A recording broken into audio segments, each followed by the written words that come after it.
What's up? Yo, yo, yo! Bibisita ba tayo nun? Mukhang may mga bisita tayo. Grabe naman ang season 3 natin. Ang dami ng mga makakapalang mukha. Hindi, joke lang kay Jane. Ay, grabe ka naman kay Jane. May representative pa naman yun. Sino pa ba yung isa na bisita na? Si Luke pala, no? Nandito ang ating resident, psychologist. Si Doc Luke. Cyclist. Tapos may isa tayong special na bisita. Lagi po namin siya nababanggit sa almost every episode, di ba? So ngayon mamimit na ninyo siya. Resident theologian natin. Sorry, natawa ako. Tawagin daw siyang psychotherapist. And analyst. Analyst. Magaling yan mag-analyze. O syempre, wag na natin patagalin to.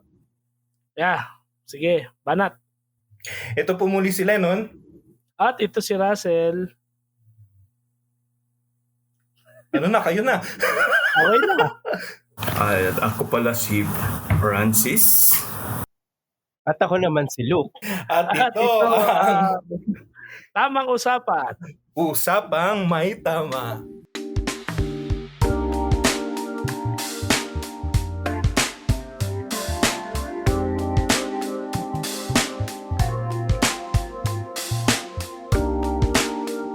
Ayan.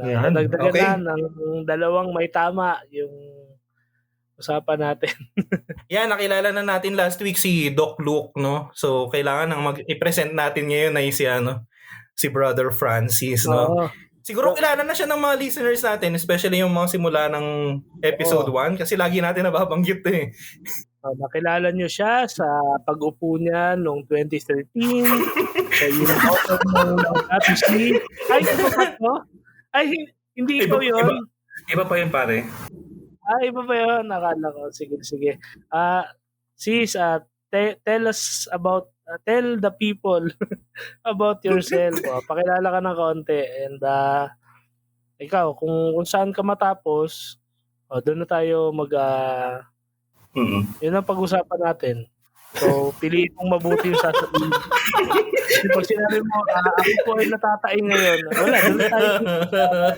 Dalhin mo agad doon sa topic na yun. Sige, bahala ka na. Masyado dapat magpakabait, ganun.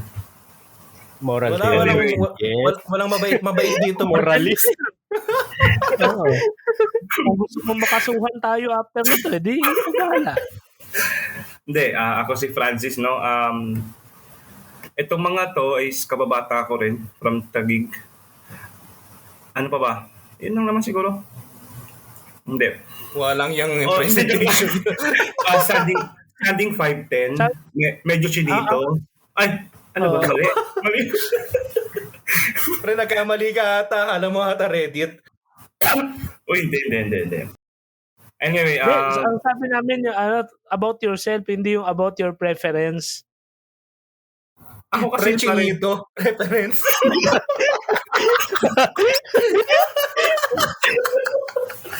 Well, kidding aside, a temporary professed friar sa Servants of Mary, no? As known as Servites.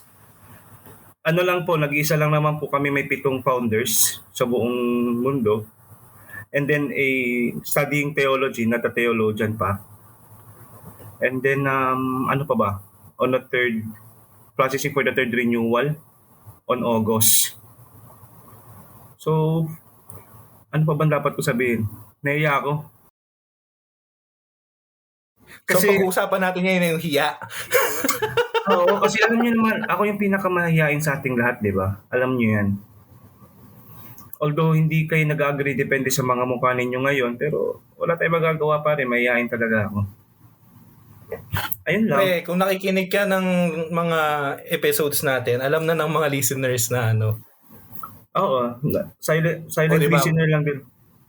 Yung alam na ng mga listeners, lagi ka namin nababanggit na ikaw ang pinaka-friendly, matulungin, marami kang scholars. Sa episode lang naman na to ganyan. Pero before the episode, nung mga nakaraang episodes, iba yung kwento niya sa akin. Pero sige lang. ano lang, Pero natutunan ko ngayon lang naman. nag-aaral ka ng ano, pre? Nag-aaral ka ng theology, di ba? Actually, fourth year na. I mean, yung mga subjects ko ay pang fourth year. Pero next year pa ako magsisynthesis and comprehensive exam. So theologian ka na. Hindi. Ang theologian is a doctor who practices, who preach. Ganun ba yun? Dapat active. Oo nga, sige. Curious ako. Sige. Since na-raise nyo yan sa dami ng topic, sige, yan ang pag-usapan natin. Anong difference? Kailan ka magiging theologian? Kapag hindi ka theologian, ang tawag siya theologist. Theologer. Maraming theologers ngayon, yung mga vloggers na napili maraming alam sa theology. Hindi, at saka ano ba yung paano ba yan? Paano ba yung process niyan? Meron bang mahilig sa theology kaya theologian o mahilig sa theologian? Uy. Si Doc ata kailangan nating kausap. Parang hindi dapat sa akin. Hindi ko scope na yan. Parang scope na ni Luke. Luke, ano bang yan sa human behavior? Hindi. The way I understand yung theologian, although may iba graduate na ng theology, pero not yet considered as theologian. Siguro yung pag mateterm lang natin na theologian if nag-pursue ng licentiate, doctorate, if I'm not mistaken doon pa lang siya mako-considered as a theologian. So further studies. Kasi, di ba may tinatawag tayo na kapag graduate of theology pero considered a student of theology. Same way sa philosophy, di ba? Hindi ako philosopher, hindi ako theologian. Graduate lang. Considered a student pa rin. Kaya sa atin dito talaga, ang talagang sure tayo, si Luke, talagang siya, psychotherapist. Kasi sa atin, siya lang yung cylinder. And analyst. Tsaka si Russell din na yan master din yan Di ba, Russell, may masters ka rin. Hindi kasing master ni Luke. Mama. So bahala na mga listeners pala mag-correct sa atin dito. Ganun pala. Oo. Sanay naman na sila Yan naman kayo yung manghusga. Iba pala yan. Tapos sorry na lang next episode na. Sorry po. Ganyan. Pwede naman mag-sorry. May kapampangan accent na ng konti kasi sorry. Ganun ba? Ano ka ba? Deboto ka ba ng Apong Makalulu? Tsaka si Luke kasi iba rin ang devotion ni Luke. So, pero verify pa mo. Ayun na. Manganta mo. Alam ko lang dyan, yung Otambengi. Lagi yung kami sa'yo. Ano no? Grabe, nakakamiss ang Pampanga. Amen. Yan, mga listeners po natin. natin. Miss ni Francis. Ako yung Pampangas best talaga. Yes. Best pa rin ang Tosino. Yes, ang Tosino, pare. Try nyo yung bariotic. Bariotic? Ano yun, pre? Yung Yakult, diba? Parang pro-bariotic yan. Ano yun? Parang, tawag doon, buffet sa Pampanga, pero mga luto niya, mga Kapampangans best. I mean, mga luto Kapampangan. Masarap magluto mga Kapampangan. Sisig, dila-dila. Linawin natin. Yung mga luto, mga kuha naman, karne naman, mga baboy. Kasi sabi mo, niluluto nila Kapampangan. Meron din mga mga gulay-gulay. Healthy living. Okay. Sorry. Hindi kasi sabi ni Luke, masarap doon kasi yung mga luto doon, mga Kapampangan. So, ang niluluto nila, karne pa rin, isda, gano'n. Hindi mga taong Kapampangan. Psychotherapist nga talaga. Psychotherapist pa rin. Hindi kasi ina-analyze kita, Luke. Para akong si Rastaman.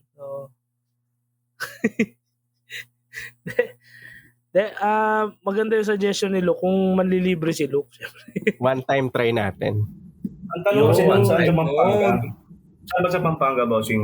Oo, sa Angels. Pampanga, mamaya pinatubo Hindi, pala yun. dalawang branch nun sa Pampanga, sa Angeles ata yun. Sa Angels na, di ba? Saan ba yung isa? Nalimutan ko. Sa Mas prefer ko Walking yung Street. Angeles, pare. Para mas okay, Oo mas malapit naman. doon. Los Angeles, Pampanga. Florida Blanca. Sa Florida Blanca, ano na yun? Malayo yun. Malayo Bulacan na yun. Out of State. way. Parang malayo sa election, ano? Hindi naman. Almost lahat naman sa Pampanga madadaan mo sa Index. Mag-pilgrimage tayo doon. Total, may pari naman na tayong kasama. Yung na pinaalala pa. May problema, tapos na yung Pero pilgrimage tsaka ngayon siya ko na darating. napansin, no? Parang yung Pampanga, parang mga US state, no? Di ba? May Angeles. Kung hindi kulang, sobra. Tulad yan. Florida, Blanca. Florida lang sa US, di ba? May Mexico pa. Ngayon, di ba? Mexico. Gulf of Mexico, gagawin ng Gulf of Pampanga. Gulf of Pampanga. Gagawin ng Gulf of America, di ba? Oo. Kompetensya mo pa si Trump, ha? So, bakit nga ba tayo nandito? Ano bang meron? Wala lang. Inabala natin Wala, yung pwede ating pong- resident Psychotherapist. meteorologist. Oh. So, ibig sabihin pala, ang resident na natin, therapist ay si Doc Oo. Luke at ang official theologian natin ay si Wala akong Brother Francis. karapatan. Wala akong license. No. Ano lang, tamang trip Dito lang lang. naman sa podcast eh. Yung si Yung Francis therapist nga naman eh. dito yung nagmamasahe look eh. So, Hard po. basta bigyan mo kami ng okay na yun. Basta please lang, wag lang sa madaling araw. Bilang ipakiusap po talaga. Ilang araw kong ininda Ano ba yun. nangyari nun para Oo, Para para may makakawin yung listeners, no? Nung time na nandito si Father Lennon sa Pilipinas, no, nagkaroon. parang kasalanan ko pa. Hindi, ito i-remind natin, hindi yung mga listeners, i-remind ka namin nun na pari ka na. Yes. Oo. Minsan yan Oh, nalilimutan ko. yan. Hindi Sige. Hari Ano, nawa sis? hindi ma-post sa bishopaccountability.org ba yun? Ay, Oops. Okay, bago pa ako makarating doon, kayo ang unang makakaalam. Parang sabihin, bro, mga Parang pare, delikado pahingin siya. tulong. Meron TUUMTaccountability.org. And in anyway, ayun nga, nagkaroon ng yaya, gabi na. Mga around 9 p.m. ata yun, hindi nagkakamali. Kumain sa Pasig. Kasi itong Ayan, si Father JM kasi ang may pasimuno kung saan kakain. shoutout tayo Although- dyan. Yan, Father JM, kung nasan ka man. Ayun, Saan ka man? after kumain, nag-suggest na naman si Father Michael na sabi, uy, tara, pamassage tayo. So doubtful ako Si kasi Michael talaga yan. Yes. Kasi sabi niya, di ba Okay. pangarap natin to.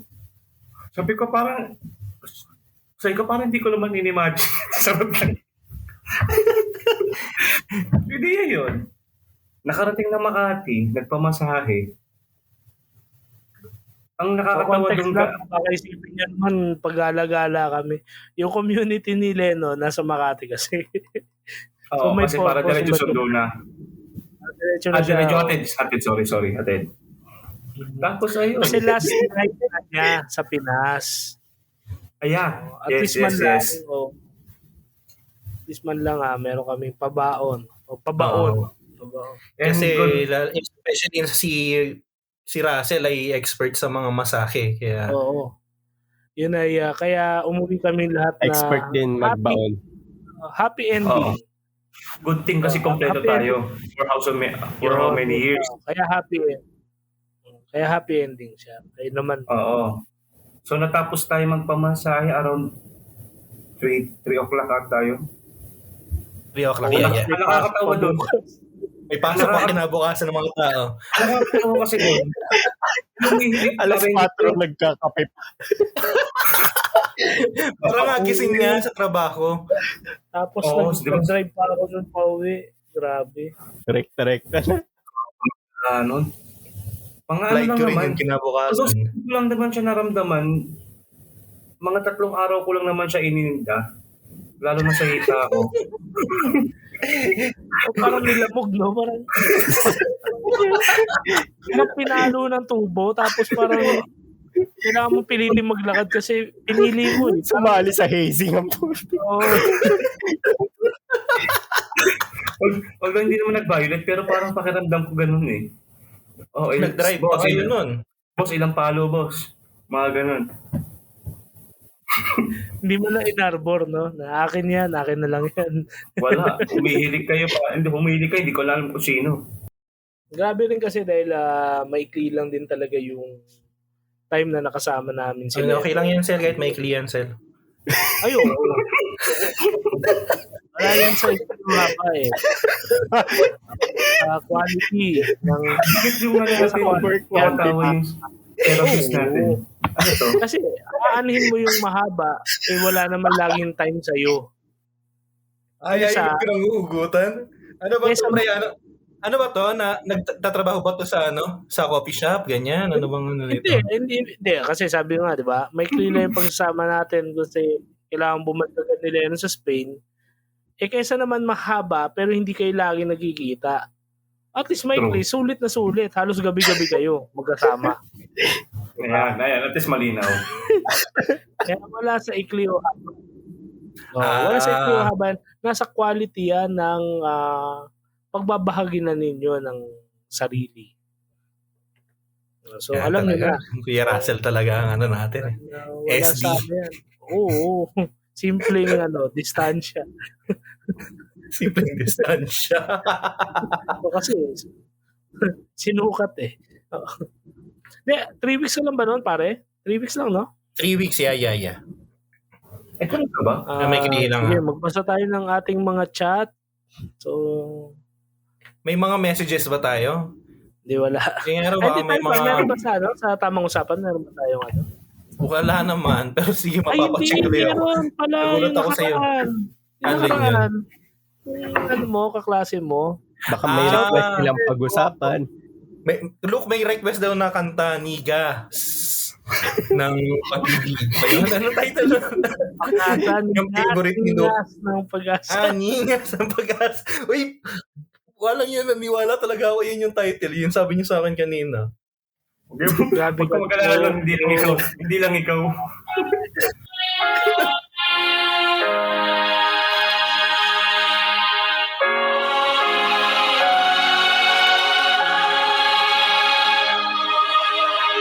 Wish 107.5.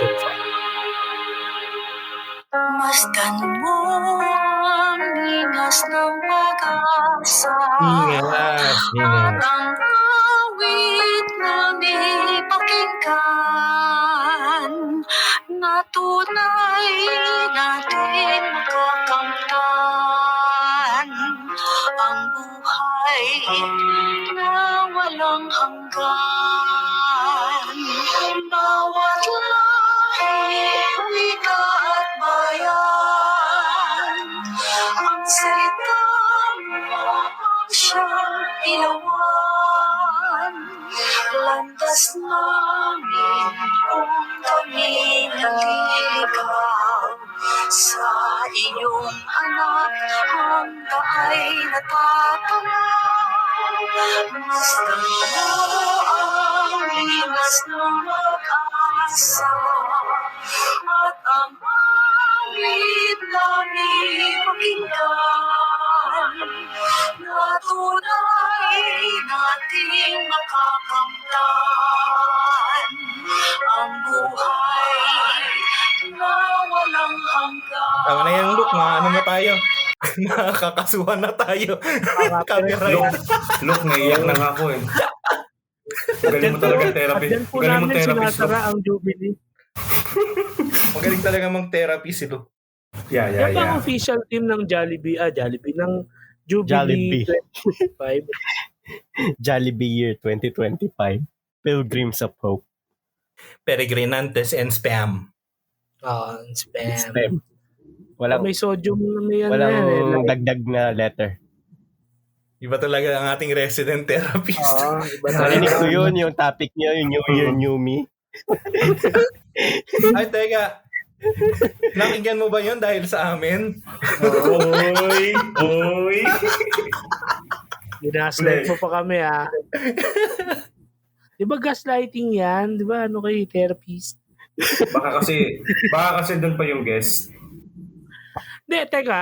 Totoo ba yun, Luke? Basta psychology major o psychologist ka, talagang marunong kayong mang-gaslight talaga? Hindi. Hindi. Honest question yun, ha? Marunong kayong mag-manipulate ng tao, ng gano'n. Parang, halimbawa, mapapaibig mo ba ako sa'yo? Well, Ayun. Kaya well. gawin. Pero obviously, unethical yun gawin. May, halimbawa, Hindi. Sabi mo nga, di Meron ba? kami- Wala kang ethics, di ba? Ay, ilabas natin yung ethics. Ilabas mo yung ethics mo. kung usapang manipulation, kayang gawin yun. Let's say, kasi meron kami tinatawag halimbawa sa counseling na cognitive behavior therapy. Kung halimbawa yung isang tao nakaranas ng trauma, pwede naming gamitin yung manipulation para konti-konti mahil yung trauma ng isang tao. Of course, papuntas dapat sa sa healing, hindi palalalain mo yung Ganun dapat. Bakit ang ginagawa mo sa amin, dinadagdagan mo yung trauma namin? sa inyo yun. Okay. Hindi sa mabuti What is talaga. malinaw? Una, una, at least, pwede at kaya ni Luke. So, alam na natin. No? Kaya ingat na lang. doble ingat po kayo. Sorry po. Kinikik na po namin sa tawag. Ingat po kayo lalo na po kapag kayo ay may history na kay Luke. Ano ba yung mga usual na saan kami dapat mag-ingat? No? Kasi Yeah. 'di ba dark psychology daw tawag diyan di ba? Baka mamaya namamanipulate na pala kami. Tapos hindi lang namin alam. Sa mga post sa social media sa pakikipag-usap mo. Hindi na siya pwedeng gawin sa panahon ngayon kasi obviously pagka ginawa mo yun, mawawalan ka ng lisensya. Hindi pre, yung mga tao na baka di ba? Yung sa Para at least mga aware movies, halimbawa, yung mga experiment na minsan kinukuha ng mga bad guys, let's say mga drug lords, itong mga psychologists, hinahire nila para paano ba gawing good guys sila, ganun. hindi, gagamitin nila sa kalokohan. Okay. Kala ko gawin very Kasi good. may kilala ako na bad guy, tapos good na siya ngayon. Hindi. Ay ba Well, yun? sa mga movies lang naman kasi nangyayari yun. Pero sa totoong buhay, hindi mo pwedeng gawin yun. Sa Philippine politics, itong ginagawa ng dating, sorry. Ay, grabe siya. Oops. Sensitive topic. Grabe ka naman kay tatay. Yes. Si Alam mo tatay, naman marami siyang ginagawang mabuti. diagnose talaga siya as narcissistic. Yan. So yun yung ginamit para yung legal Manipulate. separation ng first wife niya. Okay. Kasi 'di ba ang sa anong tawag annulment, 'di ba? Kailangan meron kang Oo. either psychological disorder, 'di ba? Pwede yun na So yun, gamitin. isa yun sa ginamit. Okay. Well, totoo naman New learnings. Visible naman na nakikita natin sa kanya na may narcissistic tendencies. Okay. Paano tayo napunta?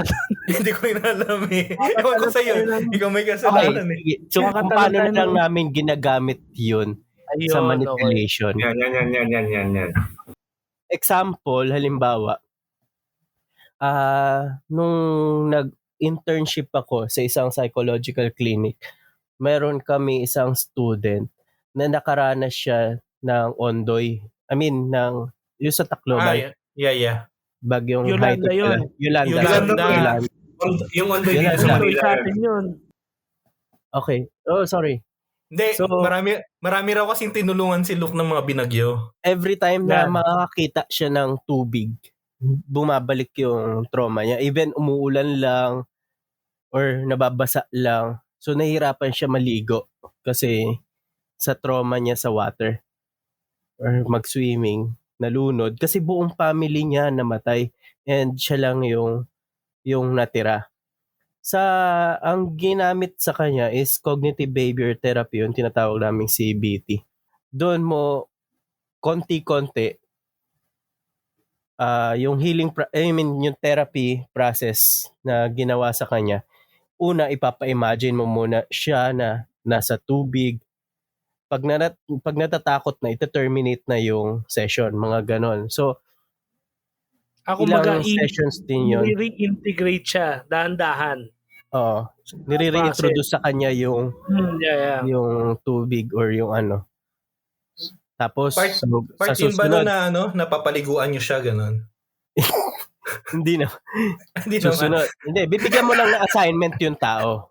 Hindi pala siya uminom ng water. Saka kung Katoliko siya, hindi ba siya nai-stress noon pag Easter Sunday, tapos winisikat siya na ulit.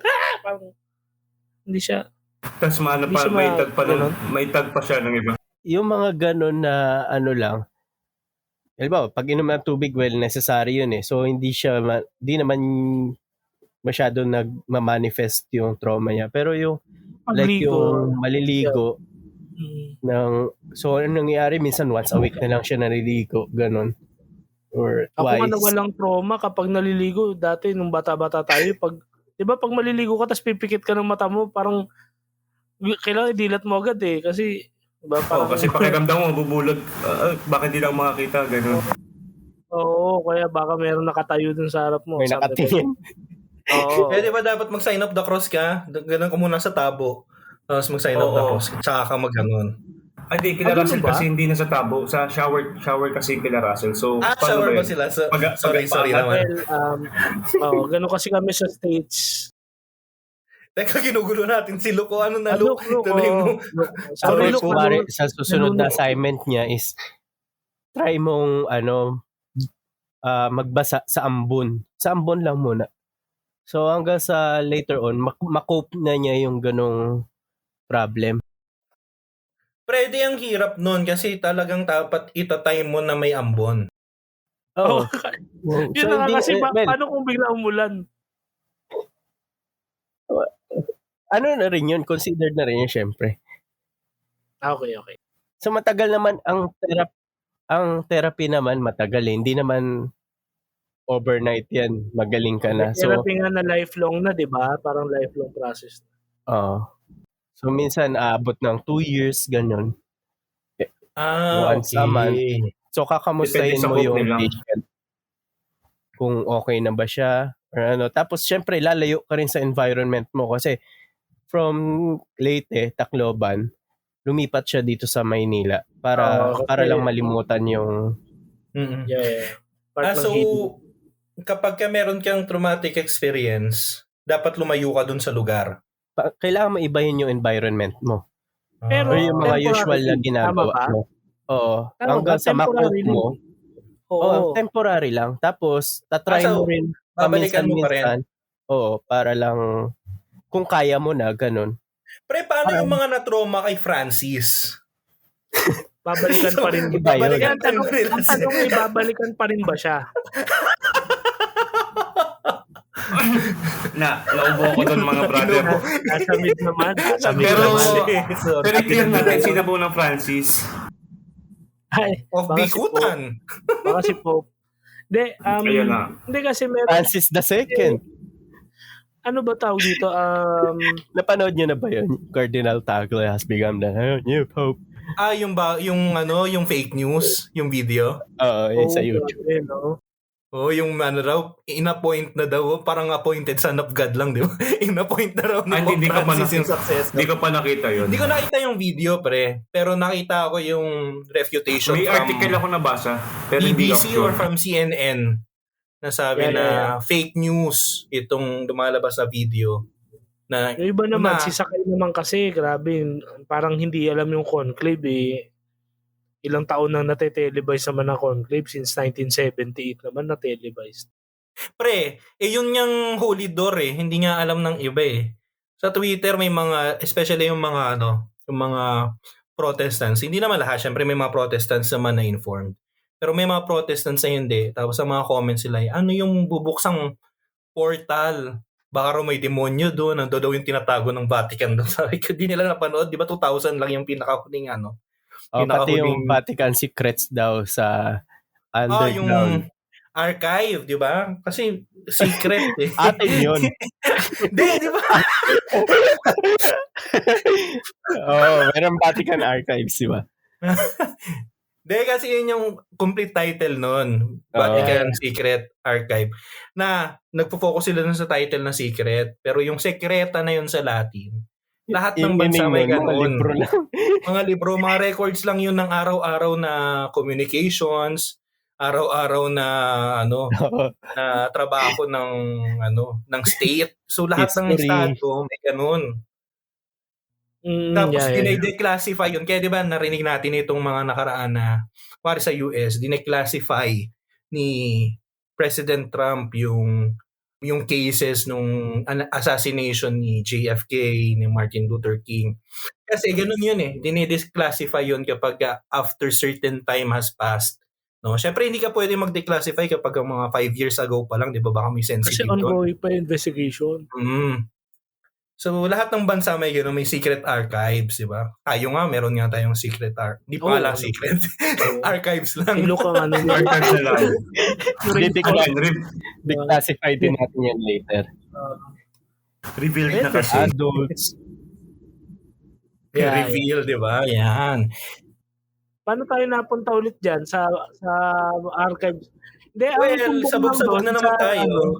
Gradually, kailangan mong ma-reintegrate ulit kasi dahil parang siyang yung concept nung ba tawag dyan, ng vaccine or yung parang hindi ko alam kung movie siya eh o kataga sa Bible na yung sumugat sa'yo, siya rin yung mag-heal sa'yo. Parang kakaiba naman pre kung movie yun. Ganun yung title. Parang yung sumugat sa'yo. Hindi siya title. 1980 sa movies yan Pag 1980s yun. Experience. Experience niya. Sige pre, share mo lang. Kung saan ka nag-fall kung saan ka na wound. 'Di ba? Parang ko salmo yata yan Parang kung ano yung natin si Kuya Francis, syempre hindi na mag-heal sa iyo. As a friar, lagi yan nagdarasal ng salmo eh. Kaya tanong natin kung salmo Liturgy of the Hours kasi si Father hindi na Secret lang yun. After na ordination. Na-install na yung breviary. Pwede naman daw kasi di ba palitan ng ibang devotion. Joke lang po yun. Ginawang devotion.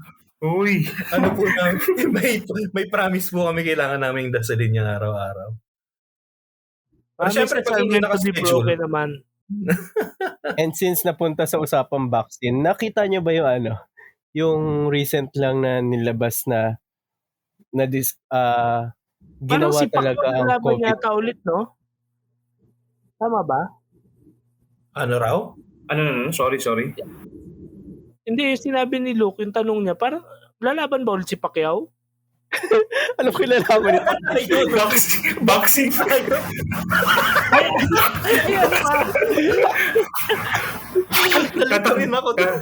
Tatakbong senador ulit. Pero hindi sa boxing.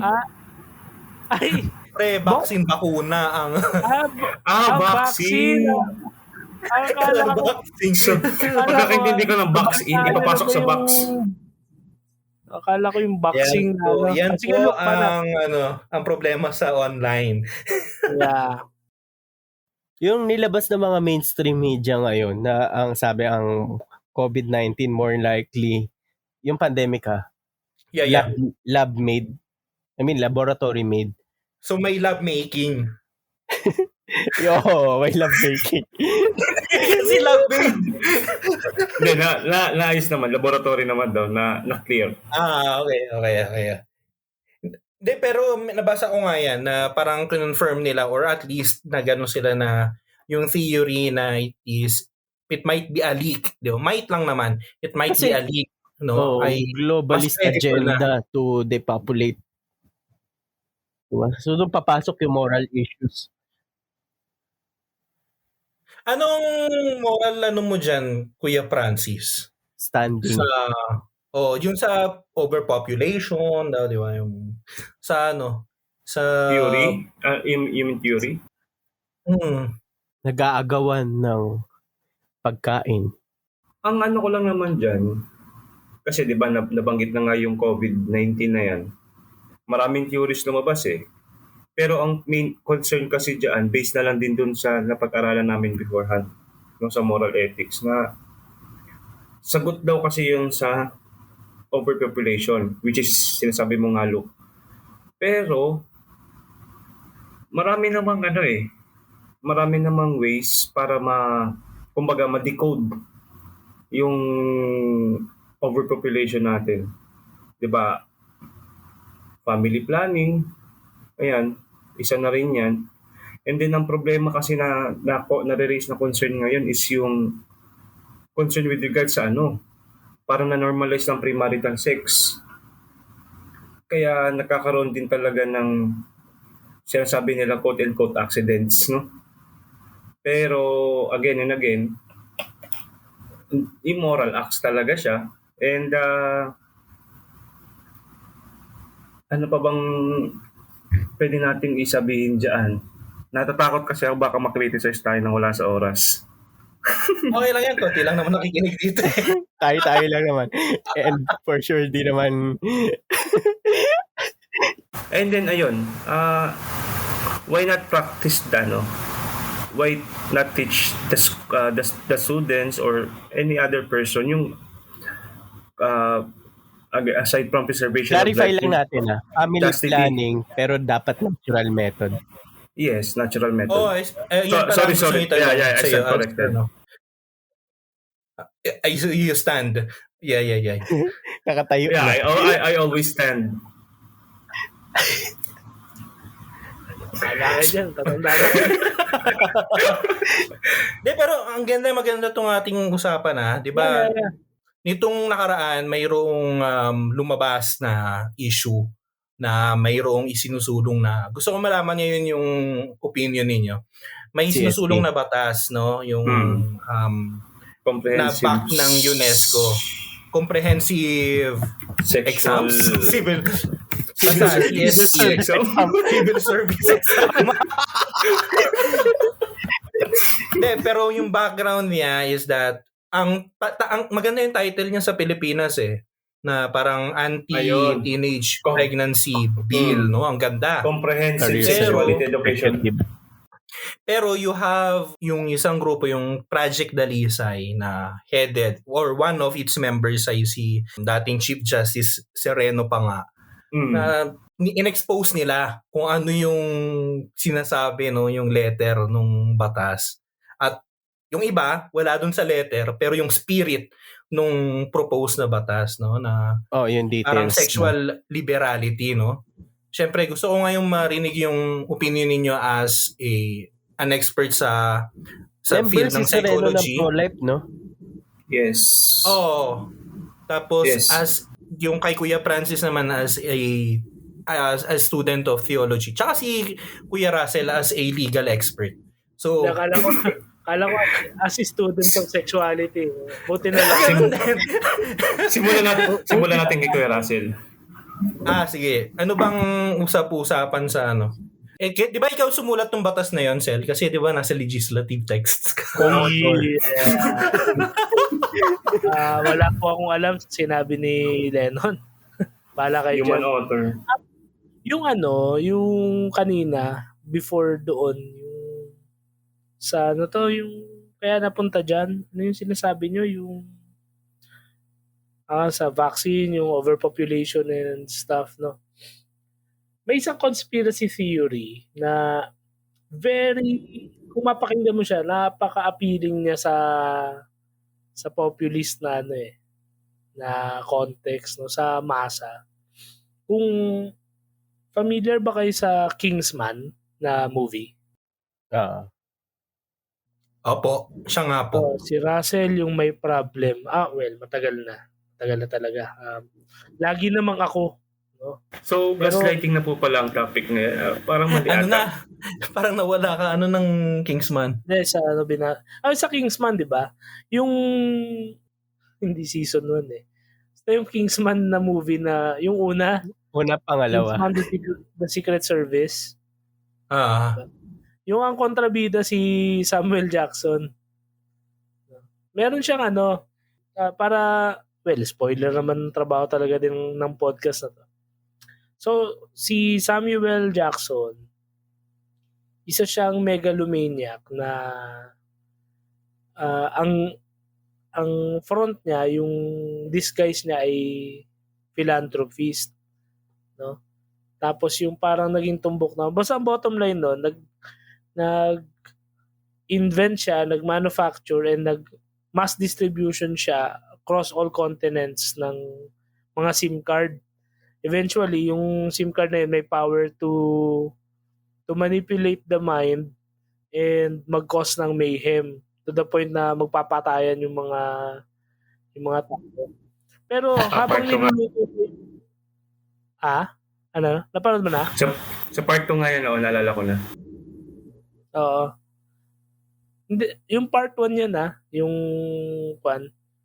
So yung yung point niya lang doon. Yung nga kasi yung part 2 parang ganun din. Pero yung sa part 1, meron siyang proposition doon na even yung mga supposedly bida sa Kingsman na influence rin. Ang sabi niya doon, ang haba ng pasakali. Ang sabi niya doon, parang tao daw yung Earth. No?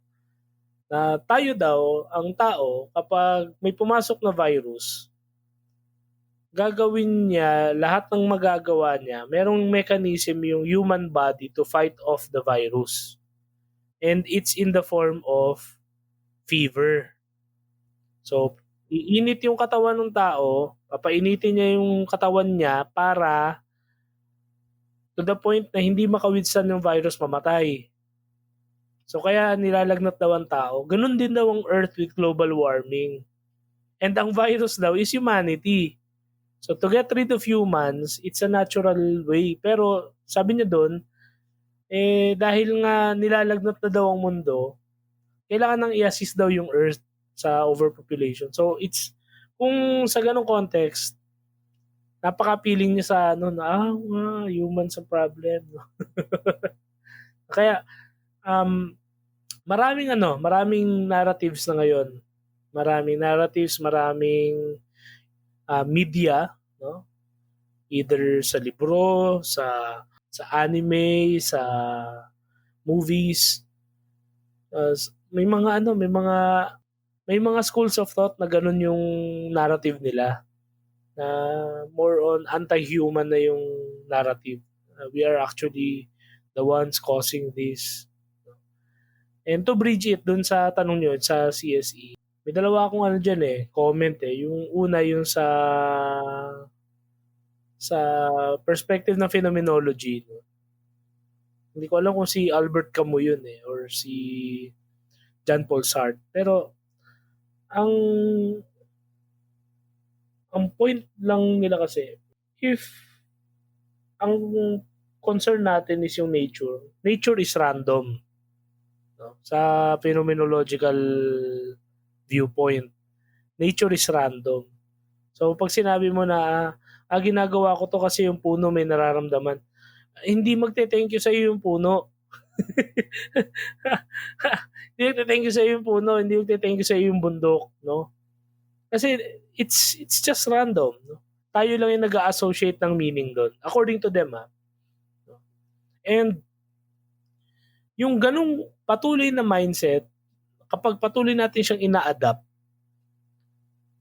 ina-apply na rin natin siya against ourselves. Kaya nga nagkaroon ng mga anti-human, anti-society, anti-religion, anti-state, anti-government, everything, anti-structure na mga narratives. Kasi there's no point of no return siya kapag patuloy ka nangingialam sa mga bagay na wala ka dapat pakialam. And yun yung isa sa mga issue ko dyan sa CSE kasi may point yung, I think it was Justice Sereno, no?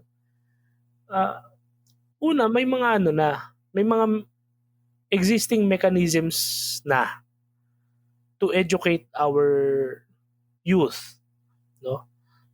Kasi totoo, sabi, yeah. Oh, look, sige, please go. Nag-exist na yung mga, marami ng laws regarding reproductive health. Yeah. Tapos, sex education. Kulang lang Exactly. sa implementation. Kaya yun na yung yun yung parang, kung hindi ako nagkakamali, yun ang dinebunk nila or parang inexpose na kung sex education, matagal na siyang present. Ang problema dito is sexuality education. And they are already imposing certain belief systems na porque hindi nag-exist ngayon sa society natin, they'll merely nagpa-function ng society without them. They're trying to introduce these things. And kakagaya natin sa US, sa mga liberated na... Ako sa nakikita ko, sa totoo lang yung mga ganyang agenda, pave way lang nila yan para dun sa divorce, same-sex union, no? Kinokonti-konti lang nila. Parang simula, yeah. Ako ang perspective ko dyan, wala man tayong magagawa kasi kung along the line mag-decide ang mga tao, no, na talikuran yung Christian foundations ng society natin. After all, Christianity is not meant to be accepted naman by all. No? Kaya nga for you and for many. Marami tatanggap, pero hindi lahat. For all nga raw kasi yun. Yun daw yung meaning nun, di ba? Forgiven. Forgiven. Just to close my comments on sa CSE. Ako I agree with Justice Sereno. It's completely unnecessary and it's just imposing foreign. Very foreign. Literal na foreign. Hindi dahil banyaga na galing sa ibang bansa but rather alien, no? Alien valuations na hindi naman kailangan ng Pinoy. Kasi tayo, well, when it comes to women's rights, meron na tayong rich yung foundation natin ng valuation for women. Sexuality, sex, education, meron nga yung RH bill just to insert lang din, no. I remember nung high school pa tayo, nagbakasyon kami sa Bicol, no. And during the time, yun yung kasagsagan na sinusulong ni Congressman Lagman yung RH bill, no. May he rest in peace. Kaya ang kwan dito diba, ito nga lately, he just passed away. I remember during the time, we really launched a signature campaign against RH bill. No? And eventually nga man, naging batas yung RH law. And doon mo rin makikita yung yung kahit different yung tulad niya ni Edsel Lagman. Kahit very different yung views niya, not necessarily agreeing with that of the church. Hindi siya yung he just played also by the rules, kumbaga. And hindi siya naglaro ng pailalim with the ambiguity, with the ambiguous na terms. Sabi niya, hindi, ito yung gusto ko mangyari, ito yung push natin. Reproductive health. Yung problema dun sa yung sa batas na yun, anti-teenage pregnancy. Yun di ba? Ang ganda pakinggan Pero pag nireview mo yung content, iba yung iba yung gusto niyang tumbukin, di ba? And yan, naglaban na yung mga narratives. And ultimately, just to bridge these things, Anong nangyari niyan? Dahil nag-face ng major backlash, edi dyan umusbong yung bishopaccountability.org. No? Mapapansin mo, the church never intended to attack it. No? The church simply expressed that hindi nila pwede suportahan yan. Kasi yun ang mission ng simbahan. Hindi nang ko-condemn ng specific na tao. Kino-condemn nila yung belief and yung manipulative, yung deceptive na approach towards or against our youth. No? And here comes now 80 plus priests and religious or people, church people na tawag mo dyan, accused of sexual misbehavior or sexual abuses. Well, ako, ano ko rin yan, triggered din ako dyan kasi an abuse, especially when done by people who's supposed to be champions ng justice or promoters ng justice. Baga sa akin double injustice yun eh. Baga hindi rin yun hindi natin siya pwede nang i-discard o i-downplay pa anymore. Pero sa tingin ko napaka-timely and convenient para sa mga liberals o mga liberated o mga anti-Catholics o anti-Christian movements na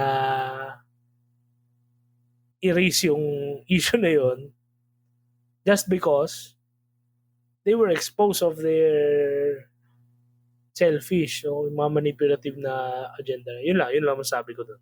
Kayo ba? Ako na yung ako yung... Ito na bangka. Kayo na. Hindi, before tayo pumunta sa catechism with Kuya Francis, punta tayo ngayon sa ating president, analyst and therapist. Doc Luke, anong masasabi mo dito sa sa CSE, no? As a rin, 'di ba, educator kasi educator din naman itong si Luke. Very close siya sa mga young people. Yes, very very close. Kasi parang hindi nila masyado in-evaluate yung CSE. Bigla na lang lumabas. Ewan kung nag-conduct ba ng pilot testing or ano ba. Basta kasi hindi siya angkop for parang experiment pa lang tapos ipapasubok mo agad sa mga bata. Let's say although wala naman dun yung word na masturbation, pero parang konti na lang, ganun na rin ituturo mo sa bata no? So, hindi siya dumaan sa tamang psychosocial stages ng bata. Parang from infancy, early childhood, biglang tatalon agad sa adolescence.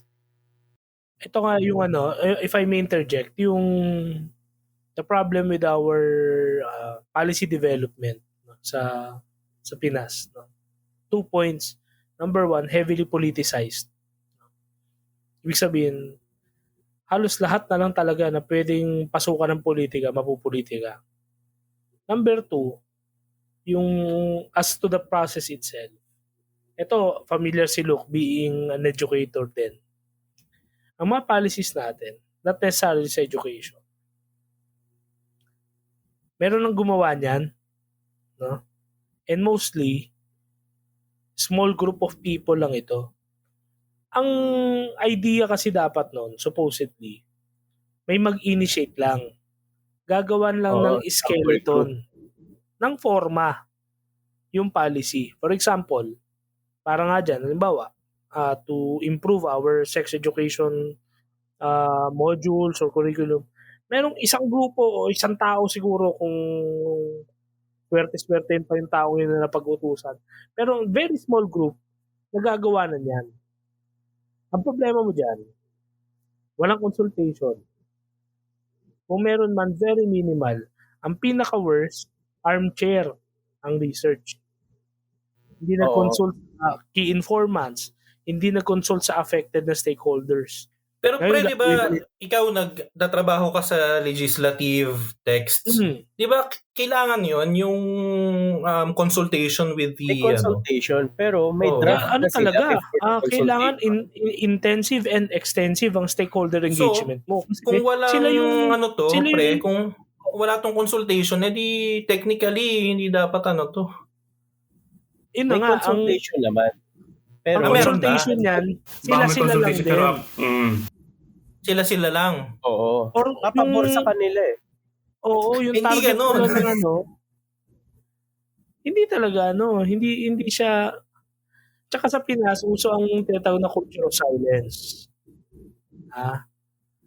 Bakit culture of silence? Again, dalawang bagay ulit. Friends and fear, sabi nga ni Soc Villegas. No? Friends, kasi culture of silence, nakilala ko naman na to. Yung fear is, again, dalawa ulit yung fear. No? Na kapag kumontra ka, edi kalaban ka. No? Komunista ka. Yung isa naman is katamaran. Katamaran lang talaga.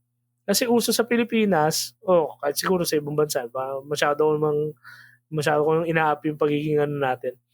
Yung kung sino nakaisip siya gumawa. Stakeholder engagement nga. Tapos, very passionate yung proponent. Kumontra ka. Tapos nagsabi mo, dapat may ganitong provision, may ganitong provision. Syempre, sasabihin sa'yo ng chair, sige, dahil naisipan mo yan, ikaw gumawa. Syempre, dahil ayaw mo na ng added na trabaho, dahil marami ka na ginagawa, hindi ka na magko-comment na lang. So, ang tumbo ko lang dito, so sinasabi ni Luke, just to bridge it, yung quality ng policy natin, kung hindi kulang sa stakeholder engagement, kulang talaga sa actual na research. Kaya pag may nagsasabi, bakit baliw na baliw kayo sa research? There's no such thing eh. Kailangan mo talaga mabaliw dapat sa research kasi yung mga pinakamagaganda at pinakamaiikli na policies na naisulat na very understandable, very embraced ng masa, grabe, napakasandamakmak, napakakapal ng references niyan para mabuo yung ganyang kasimple. Kaya kapag yung mga policy sobrang haba, ibig sabihin talaga, sabog-sabog talaga. Yun lang. Mayroong, di ba, may adage sa Latin. Nakalimutan ko yung paano yun sa Latin. Pero parang sabi doon ay, pag mas mahaba yung batas, mas parang mas magulo or may something beneath, no? That's correct. That's correct. Oh. Isa-search ko nga yan. ang batas, ang mga policies is meant to be understood, especially kung hindi ng buong public, ng mga concerned na stakeholders. Pag sinabi natin education, ang primary stakeholder and beneficiary niyan ay hindi teachers. Bata, mga estudyante. yun ang pag sinabi natin Department of Education, department yan para sa mga estudyante, sa mga bata. Hindi yan Department of Educators. Yun ang problema natin. We put premium, we honor, we value our professional teachers, pero let's not forget the reason that the rationale and the mandate of the department is to place emphasis, to place premium sa education sector. Na ang target is yung future of Filipinos. And tama yun sabi ni Justice Sereno, kung genuinely concerned yan for our Filipino education sector, bakit hindi natin i-inculcate, hindi natin i-strengthen yung Filipino values? Kasi we have our own understanding of chastity, or we have our own understanding of how family planning works. Kasi nag-a-adapt sila sa Western culture eh. Oo, bakit kailangan natin i-adapt yun? Yun ang tanong, bakit sila ang standard? Average, kahit average naman ng Pinoy, kaya naman ng Pinoy eh. Yun nga kasi kung family code lang, may sarili tayo eh. I mean, may sarili tayong pagbabasihan ng mga ganyan. Hindi kasi lalo ka may insecure kapag kukumpara mo yung sayo sa banyaga. Kasi syempre may iba pa rin yung sa foreigner, iba yung sa'yo. Diba? Sasabihin nila na pag-iiwanan na tayo. Hindi mo siguro. Sa tingin ko, minsan sa propaganda na lang din yan eh. Pero hindi ko alam. Siguro kung may mga datos doon. Pero sa akin, proud ako sa aking pagka-Pilipino.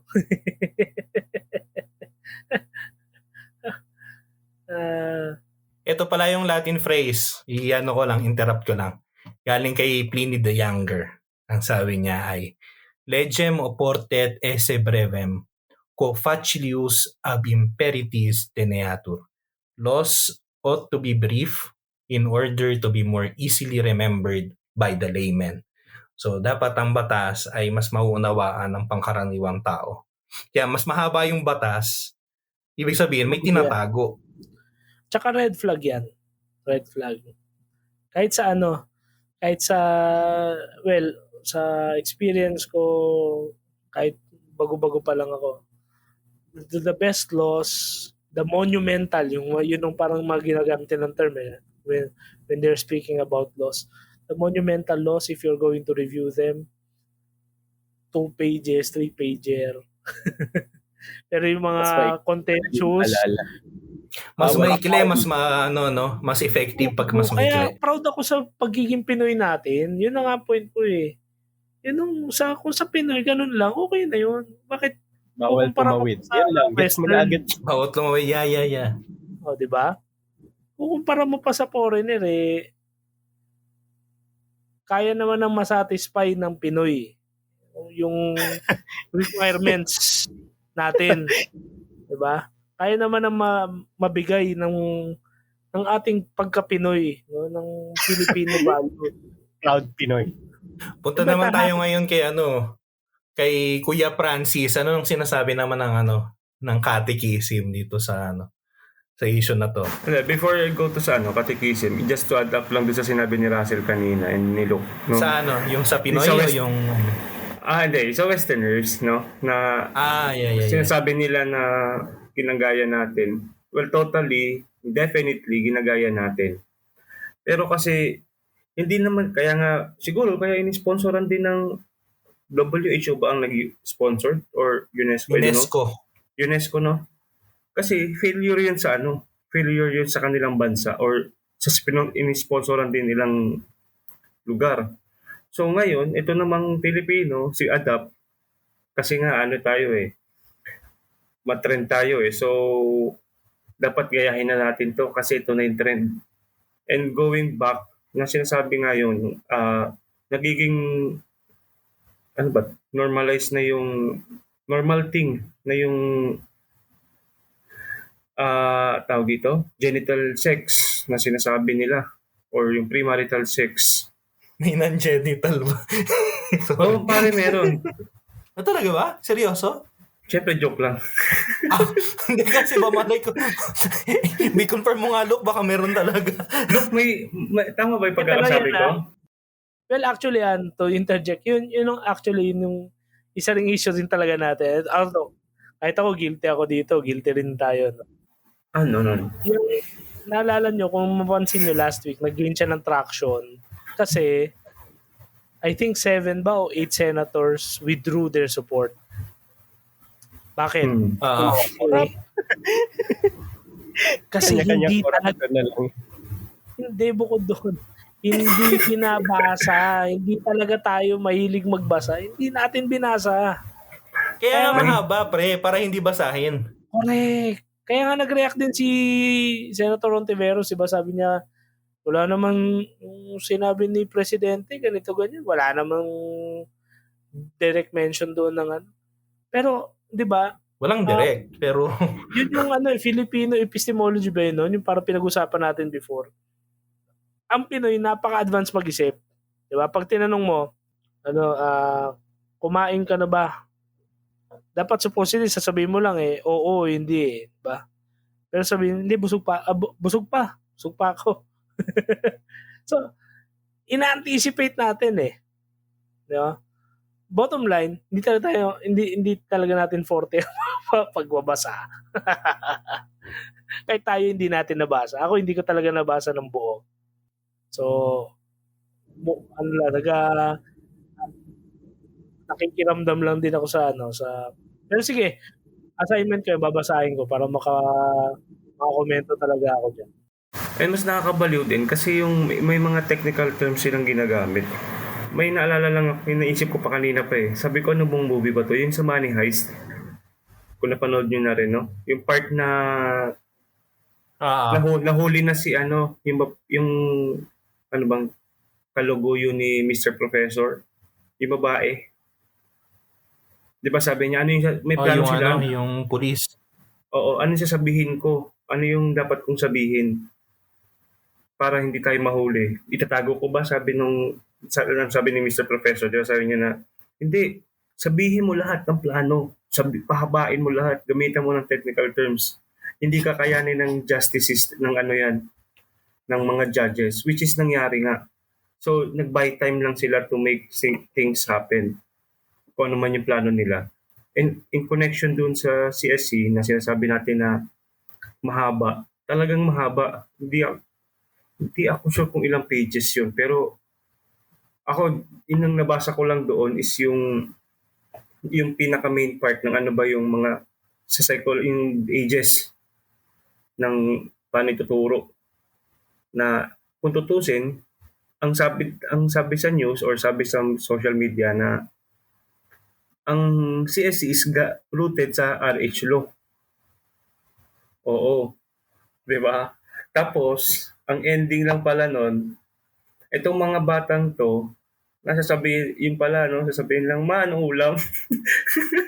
Mga ganun.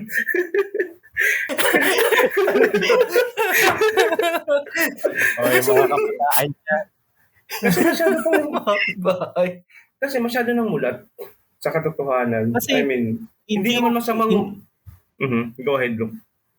Hindi pa time para ituro yung mga ganong bagay. Kasi, let's say, yung sabi nila, at early age of 9, playing age pa yan eh. Naglalaro pa ang bata. 4 to 9 years old, naglalaro pa yan eh. Sa field nyo ba, Luke, anong edad ninyo inuumpisahang kausapin ng may 13 to 18. Kasi dyan na lalabas yung identity versus role confusion. Yun yung... Eric Erikson. Ni Eric Erikson. Sinisik na ng bata kung ano ba ako, lalaki o babae.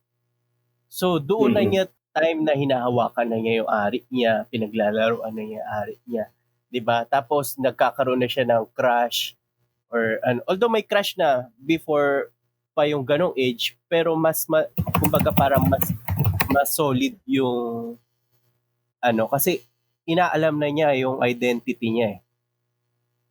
Unlike yung age na 4 to 9 years old na sinasabi nila na doon daw ituturo mo yung teenage pregnancy, imumulat mo na yung bata, playing age pa yan eh. No? That time nakadepende pa yung bata sa environment niya.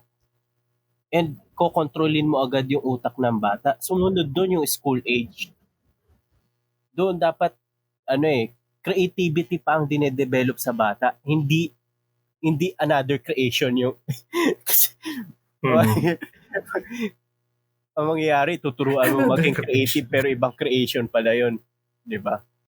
Tsaka yung sinasabi nila dun sa bata, sa CSC, kung di ako nagkakamali age 8 to 9 or 10, sila na yung magdi-decide na kung ano yung sexual ko. And then, wala magagawa ang parents kapag nag-decide ang bata. So, parang binigyan mo patuloy ng decision making at the very young age na, yun nga, playing time pa yun dapat eh.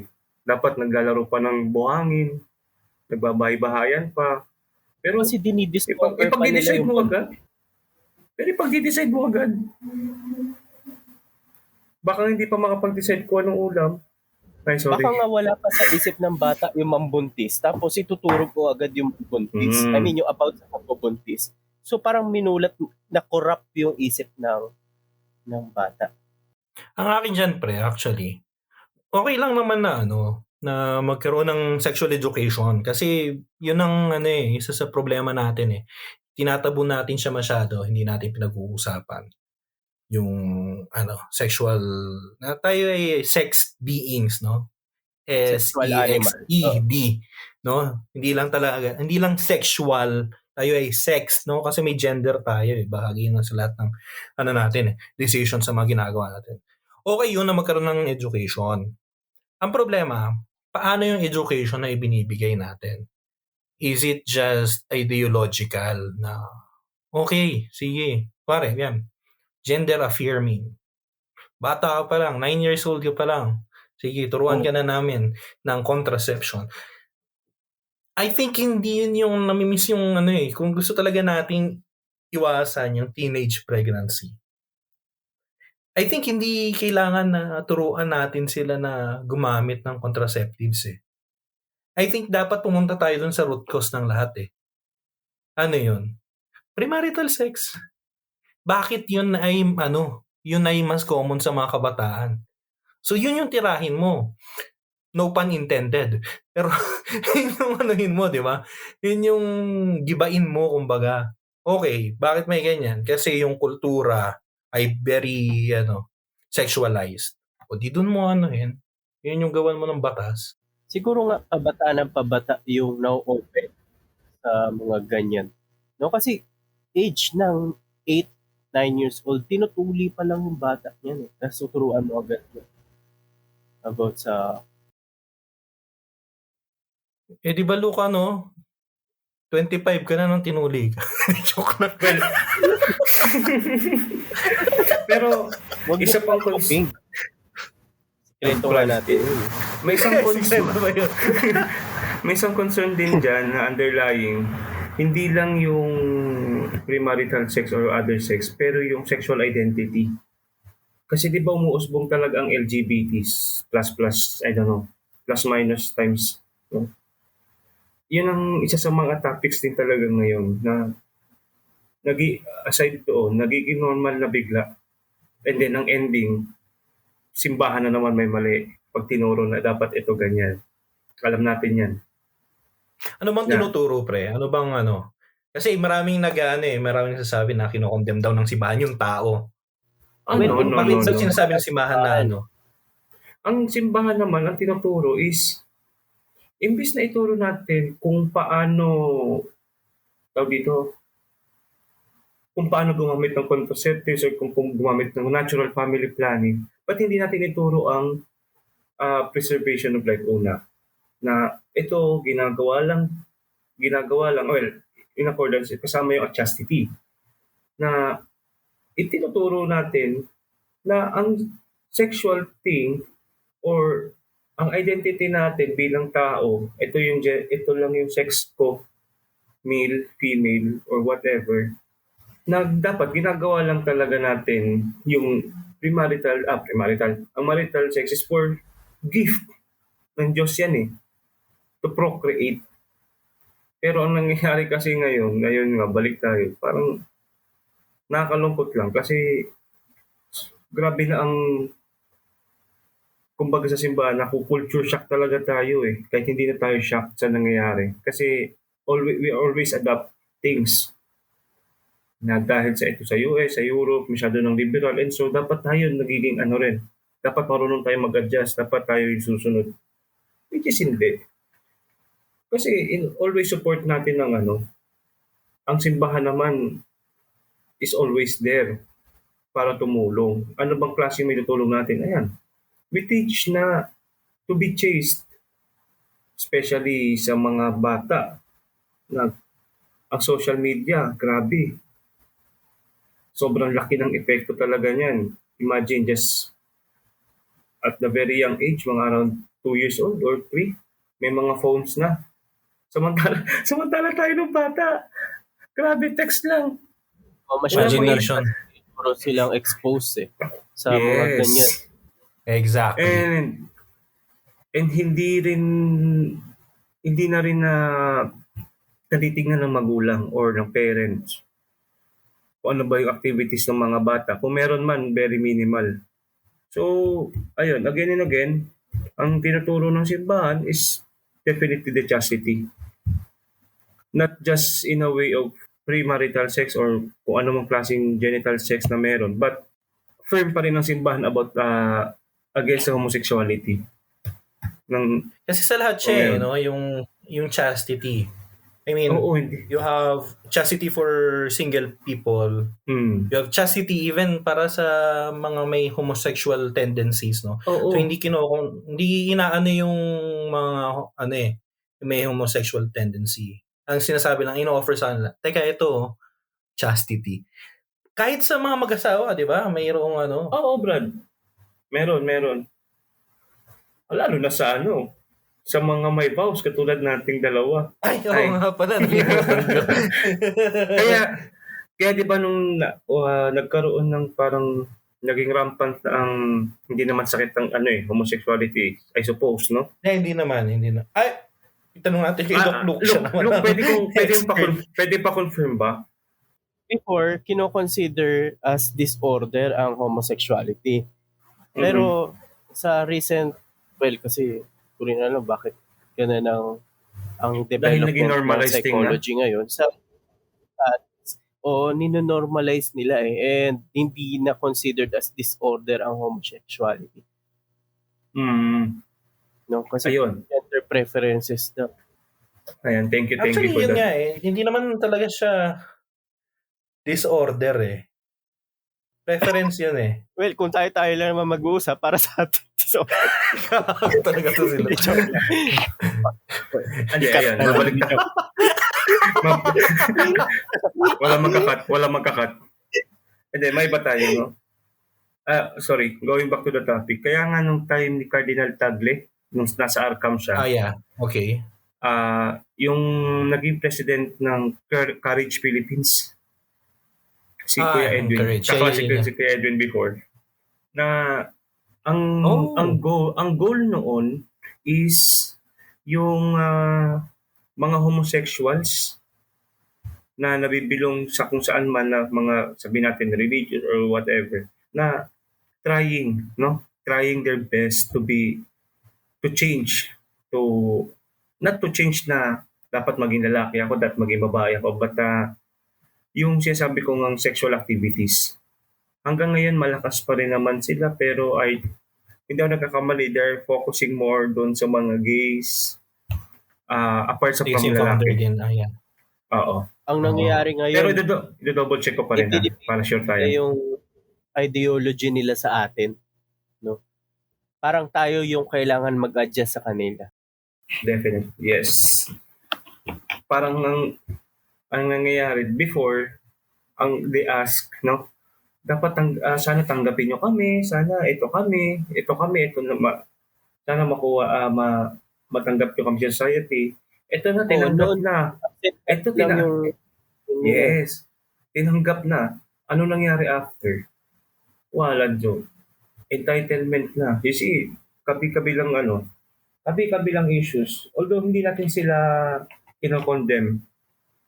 Pero yung traits kasi, the traits are something to be called off.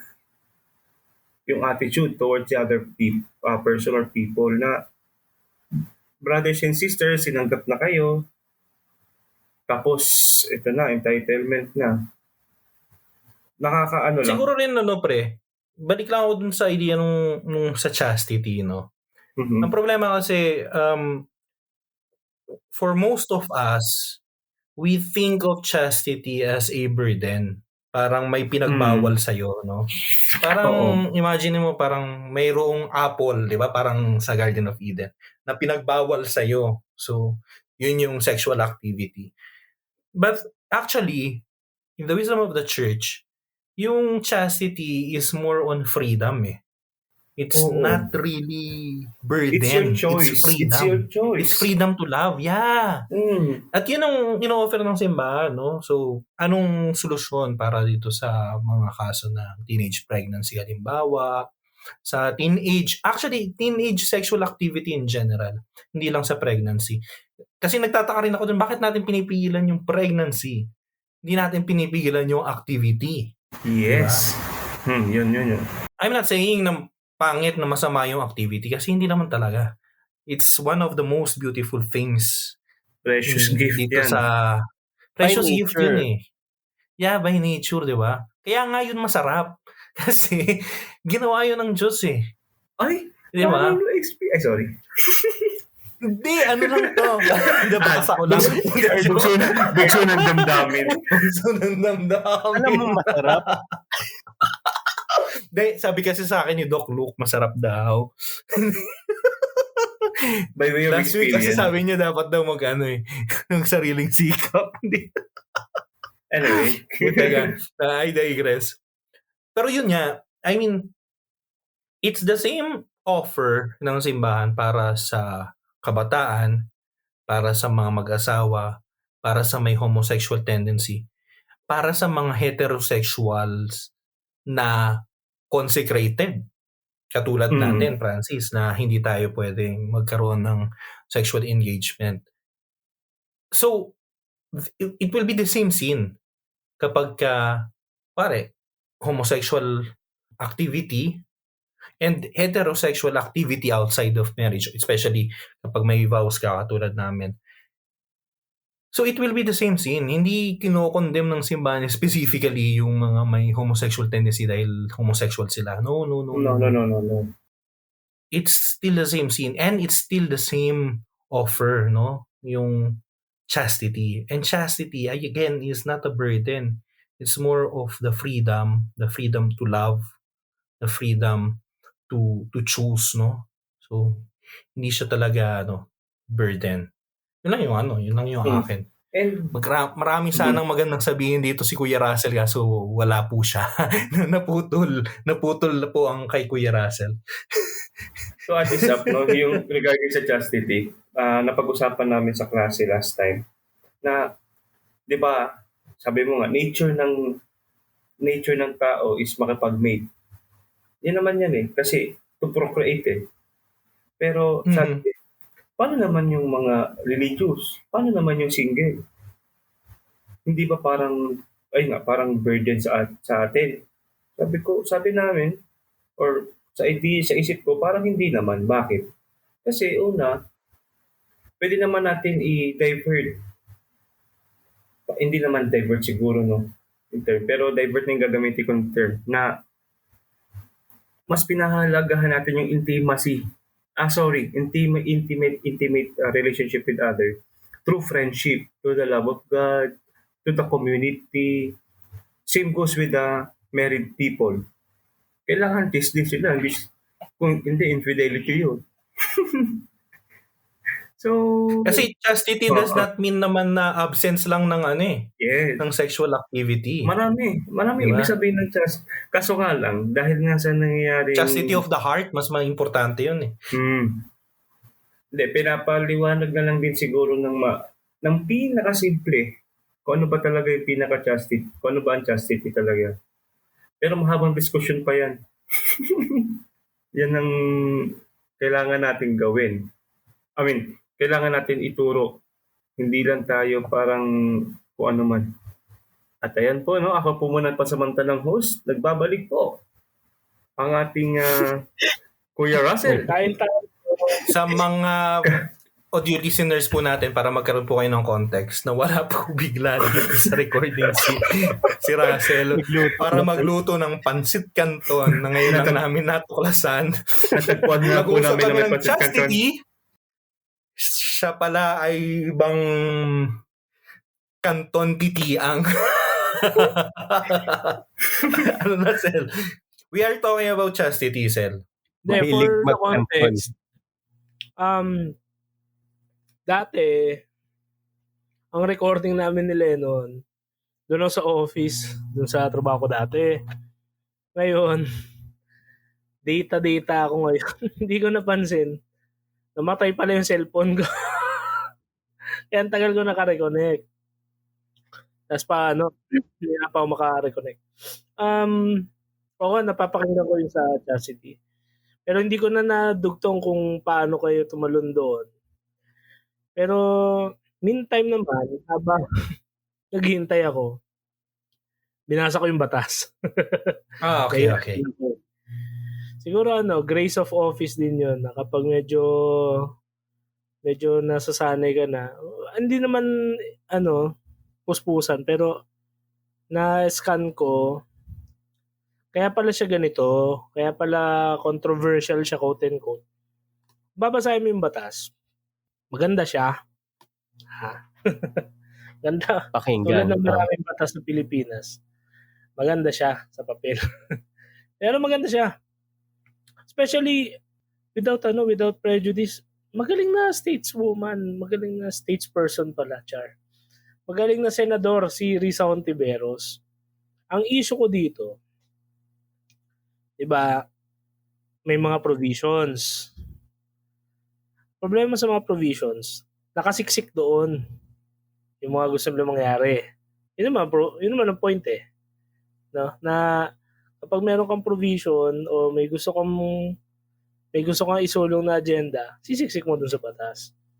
Doon siya nasisilip kasi tulad ni former CJ Sereno, isa rin namang mambabatas yun in the sense na Chief Justice nga eh. So, dito yung tulad niya no Section 6, yung the way nilang dinefine sa definition of terms, the way nilang dinefine kung ano yung CSE. Sa unang tingin, napakaganda ng pagkakasulat, ba? Pero if you will apply yung lens ng critique on culture, halimbawa sa atin, dahil may background tayo sa philosophy, theology, mapapansin mo na ibang prism, no? Ibang lente, kumbaga hindi siya lenteng Pilipino, no? Sige. Sabi dito, refers to the process of acquiring complete, medically accurate, like hindi siya madalas na hindi tayo ganito magano. Hindi tayo ganito usually, no, ang Pinoy. Hindi ibig sabihin paatras tayo, pero hindi ito yung ating staple, hindi ito yung ating fundamental way of Hindi natin yan yung kultura. So, acquiring complete medically accurate, 'di ba? Relevant age and development appropriate. What is development appropriate in the first place? And culturally sensitive information. The culture that we have here is basically regionalism lang naman. But still, meron pa rin tayong the way we understand gender and sex. Ilonggo is Ilonggo, Ilongga is babae, Ilonggo is lalaki. Diba? Regardless sa sexual preferences mo, Ilonggo, Ilongga, Batanggenyo, Batanggenya. Hindi ibig sabihin na we still adapt it, atrasado tayo mag-isip. Ano pa ba dito? Tignan mo tulad nito. On all matters relating to the reproductive system, its function and processes, okay, biology. Pero tignan mo, human sexuality and forming attitudes and beliefs about sex, sexual identity. Sexual identity. Ha? In a way, doon siya, nagiging political na siya doon. Sige, maganda ulit yung susunod. Interpersonal relationships. Okay, good. Affection, intimacy, and gender roles. Never, as Filipinos, by ourselves, we were never confused with gender roles. The only people na confused dyan or projecting na confused dyan are people from the West. Western thinkers. So something like that. Yung ganun lang, tapos yung preferences na naman yan. Clear naman sa atin ang gender roles eh. At tapos dito, age, section 6 is age and development. By the way, ang reference ito para sa kung merong gusto mag-call out sa akin, and welcome naman sa akin yun dahil open naman ako sa kwentuhan. Open for suggestions. Senate Bill 1979. Pero apparently, yun nga, sabi rin sa balita, dahil nga umatras yung maraming senador, bale, gagawa pa ng substitute bill. Pero itong laman dito, halimbawa, Age and Development Appropriate CSE. Sabi dito, so gagawa sila ng council, no? Local council for protection of children. That is very good. Wala problema dyan. Pero tinan mo shall develop and promote educational standards, modules, and materials. Maganda siya pakinggan. Sa face value, ang gandang basahin. Pero, ano yung ini-imply nito? Develop and promote. So, bakit? May problema ba tayo sa development? Ibig sabihin ba, wala? and promotion, ibig ba sabihin hindi tayo nagtuturo? So we have to be critical about it. Diba? Hindi porke magaling ang sumulat, hindi porke magaling ang senador, we will just accept this as yun lang. No? To promote CSE in schools, communities, and other youth institutions. Yung yung isa sa pinaka-controversial, well, nakita ko lang ngayon, yung Section 12. Ayan, access to sexual and reproductive health information and services. Sige. Sige, katayin natin tong sige. Basa kapatid. Access to sexual and reproductive health information service. Okay. Adolescents, by the way, as defined by this bill, adolescent is referred to persons 10 to 19 years old. Makikita mo yan sa page na na challenge ako kasi ayoko namang, siyempre alam ko nakikinig din yung ibang mga natin, kaibigan na nasa academe. Ayoko namang opinionated lang yung So yan, page 2, line 27. Adolescents refers to population age 10 to 19 years. Sige, section 12. Provided that adolescents below 15 years old shall be required to obtain consent from their parents or legal guardians. Okay. Hindi ko alam. Okay. Tinan mo yung except. Saan? Yan. Okay. Except below when 15 years old, have engaged or are engaging in sexual activity or are survivors of sexual abuse. Provided further that consent can alternatively be obtained from a licensed social worker or a doctor. Ito, complex yung sentence kaya pwede kang maligaw sa kung anong meaning niya. Period. Di ba?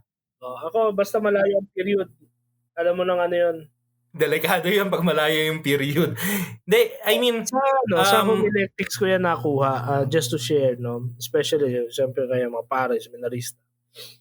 Sabi ng professor ko sa homiletics, pag gumawa ka ng homily, di ba sa una, pinapagawa sa'yo, like, isusulat mo, di ba? Tapos babasahin mo muna. Yan ang, exercise ng homiletics Kapag magaling ka na, tsaka ka na outline ka na lang.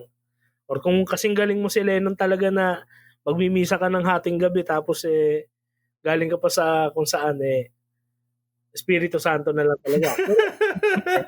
Kapag ang sinusulat mo, not necessarily homily, nagsusulat ka, research, essay, treatise o thesis, basta ang layo na ng period, complex na yung sentence mo, subject na yan sa ambiguity.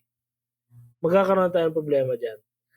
The more pa, kung i-apply mo siya sa isang batas. Kasi dito yung complexity nitong sentence na to, kapag hindi mo siya binasa ng maayos, may isip mo lang, okay, meron naman palang mga may mga exceptions naman pala, like yung mga below 15 naman pala ay kailangan ng consent ng parents. Na kailangan naman pala kung walang para sa parents ay mga social workers. Pero may malulost ka dun sa below 15 years old shall be required to obtain consent from them except when they have engaged or are engaging. Ibig sabihin pala, kapag sexually active na yung bata, kahit pa na 10 years old siya, so, okay na. Ay, wait lang. Recently, ewan ko kung napanood nyo to, 2 weeks ago lang ata, pinalabas sa KMJS, may dalawang bata. Yung isa 10 years old, yung lalaki, and yung isa 14 years old. Kinasal sila. Kasi culture daw sa lugar nila. Isa pa yan. I mean, hindi, culture. Isa yung issue actually dito sa Europe actually. Sa mga immigrants na sabi sa KMJS. Although alam ko di naman lahat ganon. Isa yung issue dito sa Europa, halimbawa, mga immigrants coming from non-Christian countries, no? Oo. Na mayroong ganyang tradition o culture ng pagpapakasal ng mga bata. Kasi para sa ating bata yun Pero grabe, bata yun. Hindi pa kayang... Exactly. Kaya isa yung issue dito na paano yun i-adapt sa batas. Illegal yun Diyan maganda yung Section 12. Kaya ang sinasabi ko, yung piece of legislation na to, maganda naman. May intention na mabuti. Hindi naman, wala namang klase ng legislation na purong 100% evil o selfish o self-serving.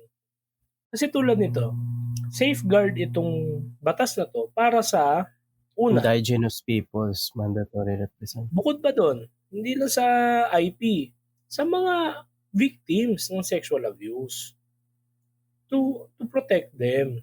Kaya nga meron dito kasi kung halimbawa, ang isang implication nito, halimbawa ito, yung consent, pwede mo makuha sa isang license sa social worker. Bakit? Kasi usually the abusers are from the family. Diba? Yung sexual awakening nila na supposedly in a healthy manner nila ma-obtain with proper education and guidance, minsan nakukuha nila in a form of abuse. So in a way, they are being helped. No? I'm also for defending this law kung wala lang yung mga well, yun nga, sabi ni Lennon, yun ang point Basta mahaba na yung sentence, kahit ikaw di ba? Kahit ako di ba sakit ko rin yun sa tamang usapan Ang haba na ng explanation mo, hindi mo pa na pupunta yung tumbok nung gusto mo sabihin, wala na. Lost na. Malulost ka na yung translation. Ano pa ba dito yung Ito, more on the, Ito, in cases of pregnant adolescents, wider spectrum of SRH services shall be made available to them and their unborn child. Diba? Spanning the prenatal until the postnatal stages. Diba? Ang ganda, diba? Ang ganda. Pero, tingnan mo, itong isa pang sa page 13, line 20 to 21. For in-school pregnant adolescents, ibig sabihin, hindi ka i-discriminate kapag nag-aaral ka at buntis ka. Di ba? These are welcome developments. Kaso nga, yun nga, hindi lahat. Hindi lahat dito. Yan, non-discrimination, confidentiality. Page 14, section 16, discriminatory and exclusionary practices that harm. Diba? Nagiging siya. Pero anong concern ko dito? We are giving the adolescents, the 10 to 19 years old, yun nga, sabi ni Francis kanina, ni Luke, we are giving them choices and options instead of guidance. Yun nga, instead of giving them guidance, giving them, not because they are stupid. Hindi mo ibig sabihin you're giving them education, they are ignorant. Because they need. Tabula rasa pa yan Diba? Yun nga, sabi ni Luke sa vantage point ng psychology, educational psychology lalo, playing stage yan, exploratory stage. Instead of instilling in them these choices, why not properly guide them? So that they become good men and women na persons of character and competence, sabi nga ng PCC. No? So doon tayo papasok sa chastity. Hindi ko masyado nasundan na yung thought, pero simple lang ang comment ko dyan. Yung, kung ang isang tao ang preference niya, tendency or preference niya is sa same sex, it's the same chastity sa mga opposite sex or sa heterosexual na relationship. No? It's the same struggle. Kasi you are dealing with it. Ang nag-iiba yung variable, mag-iiba yung variable kapag situational. No? Example, seminary formation. Sa seminary formation, in a way, lamang yung heterosexual. Bakit sila lamang? Puro kayo magkakasama, magkakabrad kayo dun So, ang mas intensified ng struggle, yung merong same-sex na preferences. O yung tinatawag na homosexual tendencies. Kasi, nandun ka, expose ka dun eh. But it's the same. It's the same chastity. It's the same struggle to be chaste. And chastity, for me, hindi ko alam, natutunan ko lang to sa novitiate, should not be reduced into sexual purity. Because chastity is an evangelical counsel. Tinatawag, di ba? It's about purity of the heart. Personally, sa akin, sa paniniwala ko lang, I might be wrong. So, feel free to correct me. It's the last counsel na pwede, na pwede nating mayakap talaga o masabing matutunan chastity. Bakit? Kasi yung ano ba yung mga evangelical counsel sa atin? Obedience. Poverty and obedience. Poverty. Obedience, implied yan. The very fact na pumasok ka pa lang, you are submitting yourself to formation. So you are bound to obey. Na-ordain ka. May superior ka. Lagi may mas mataas sa'yo. Diocesan ka. May obispo ka. May schedule ka. Pag sinabi sa'yo, ang schedule ng misa is alas 6 ng umaga, you will be there. Pagpari ka na. Kung ikaw mag-misa, syempre. Kung seminarista ka, schedule ng loads nyo, ng mass nyo is 6:30 a.m., you'll be there. Obedience yan eh. Diba? Poverty.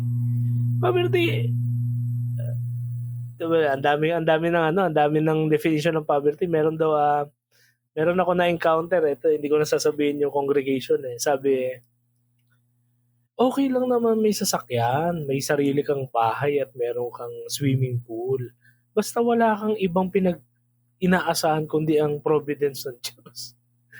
May ganong klase ng poverty. Meron namang ibang poverty na ang pananaw with nothing of my own. So lahat ay pagmamay-ari ng partido. Komunismo pala. Ideally, yeah. Pero chastity, it's something that you and God ang nakakaalam. Hindi mo siya pwede mong ma-deceive yung maraming tao, na mapagmukha mong chaste ka. Pero the way you handle your affairs, ibig sabihin, hindi affairs na may affair si Father, ha? Grabe naman kayo kay Lennon. Ibig sabihin, how do you handle your relationships with kumpari ka, na diocesan, paano ka makitungo sa labandera, sa kusinera mo? Ang bait-bait mo sa mga tao sa labas, nagmimisa ka, bless, halos para kang pangmasa pero minumura mo, inaalila mo yung kusinera mo. Diba? Pinagsasabihan mo ng masakit yung driver mo. Hindi yan alam ng mundo. Pero ikaw, how do you handle even your relationship with your body, kaya hindi lang siya sa sex eh. Even your intention of saying the mass or going to prayer. Are we chaste? Kapag pupunta tayo sa prayer, compliance lang ba to Tsaka kailangan kasi kapag hindi ako nagpunta, papagalitan ako, paparinggan ako sa breakfast, paparinggan ako sa dinner, sa lunch. Yung intention natin is not to worship God anymore, but rather to comply para hindi lang tayo pagalitan ng rektor. Chastity yun. Issue ng chastity yun. Diba? Yun yung diba? Yun yung kuha natin doon. Yun para sa akin. So it should not be reduced into merely a sexual thing. Yun lang naman yung tumbo ko dyan eh. So, siguro hanggang sa libing, yun yung pinakahuling counsel siguro. Yung pinakahuling value na baka kahit after death, hindi natin masabi na, Lord, nung nabubuhay ako, naging chaste ako. pero yan yung unang sinasabi sa pag nagpo-profess ka ng vows. Kung hindi nagkakamali, chastity ang pinakaunang sinasabi. Chastity, poverty, obedience Diba? eh. Ayan. Yan yung rule eh. Pero, kasi dahil nga evangelical council siya, meaning, yun yung pinaka-unang value na meron si Jesus Christ. tsaka letter C daw kasi. Alphabetical order. Alphabetical. Diba pa ulit obedience? Kasi OP eh. Hindi, C. Pero to yan. So yun, grabe, isa to sa pinaka mahaba natin at pinaka magugulo nating episodes. Apat ba naman na to eh? Hindi na dalawahan. Kaya nga hindi dalawahan. Pero I think napakaganda ng usapan natin. Oo, napaka-wholesome pala. Sana na po. Kasi last week tayo with Doc Luke threesome. Oo. Magaling si Doc Luke na best therapist in Bikutan. Hindi, pero ang ganda lang kasi random lang talaga yung ating usapan, no? Wala talaga po kaming plinano na topic, kaya makikita ninyong sabog-sabog yung ating usapan, napaka-general. Saan napunta? Saan napunta? Pero kaya kung may suggestion kayo ulit, alam niyo naman na yan. Exactly. Para makapag-focus po.